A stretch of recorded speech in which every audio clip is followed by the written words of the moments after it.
2022 नजदीक है, इसलिए विकास पर जुबानी जंग तेज है, लेकिन असली गणित यहां है। जैसे पूर्वांचल में विधानसभा की 156 सीटें हैं। 2017 के चुनाव में बीजेपी ने 108 सीटों पर कब्जा जमाया था, जबकि समाजवादी पार्टी के खाते में 18 और बीएसपी के खाते में 12 सीटें, तो कांग्रेस के हाथ सिर्फ 4 सीटें आई थी।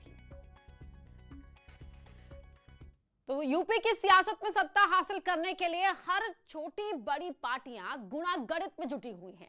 सुहेलदेव भारतीय समाज पार्टी के अध्यक्ष ओम प्रकाश राजभर ने विधानसभा चुनाव में समाजवादी पार्टी के साथ गठबंधन का ऐलान कर दिया। अब सवाल है कि क्या राजभर ने ओवैसी को धोखा दिया है?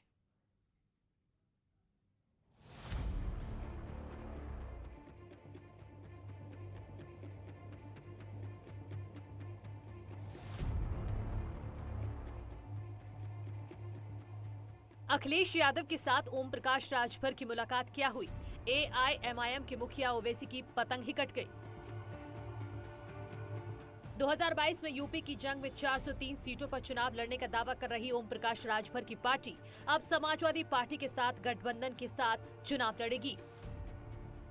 सभी लोगों की समस्या के निदान के लिए हमने प्रयास किया, बात किया।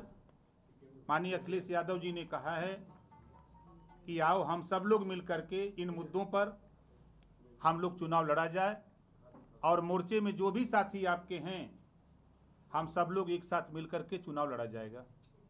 हालांकि राजभर ने न्याय समिति की रिपोर्ट को लागू करवाने समेत तमाम मुद्दों पर अखिलेश यादव का साथ देने की बात कही और न्योता दिया कि सभी दल मिलकर बीजेपी के खिलाफ चुनाव लड़ें।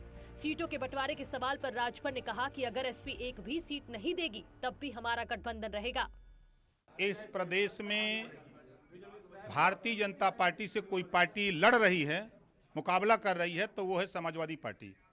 हमारा मोर्चा प्रयास किया हम लोगों ने कि भारतीय जनता पार्टी से लड़ने की हैसियत में हम लोग बने, लेकिन हम लोग कहीं न कहीं कमजोर दिखे जनता की निगाह में। जो वोटर है वो ये कहता है कि लड़ तो रहे हैं लेकिन जीत नहीं सकते, तो हमने उसको विश्वास दिलाने के लिए कि जीत सकते हैं, भारतीय जनता पार्टी को सत्ता से बेदखल कर सकते हैं, उस लिए हम लोगों ने समाजवादी पार्टी के नेता माननीय अखिलेश यादव जी से आज बात की। समाजवादी पार्टी के साथ जाने पर बीजेपी ने राजभर पर तंज कसा। वो कहीं आमे जाएं, क्या भरोसा है ऐसे आदमी का? सुबह कुछ, दोपहर को कुछ, शाम को कुछ, आप फिर सुबह बयान को बदल देना, अपने व्यवहार को बदल देना। तो हमने तो दोहरा चरित्र तो बहुत बार हम लोगों ने सुना है, लेकिन चरित्रों के बारे में भी बड़ा चर्चा की गई है। मैं कुछ कह दूंगा तो विषय बन जाएगा, इसलिए मैं कहना नहीं चाहता। तो दोहरे चरित्र को भी पार कर दिया है ना, तो उस पर बहुत मुझे नहीं कहना है। कोई गंभीरता से नहीं लेता, ना ही जनता गंभीरता से लेती है, ना ही हम लोग गंभीरता से, कोई गंभीरता से नहीं लेता है। आप सब लोगों के वो मनोरंजन के साधन है, आप मनोरंजन करते रहिए, हमें बधाई। आप अब सवाल यह है कि 403 सीटों पर चुनाव लड़ने का दावा करने वाले राजभर अखिलेश को कितनी सीटें देंगे, और अगर राजभर ने समाजवादी पार्टी के साथ गठबंधन कर लिया तो ओवैसी का क्या होगा?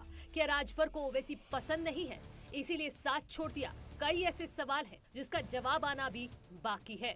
Bureau report, news 18।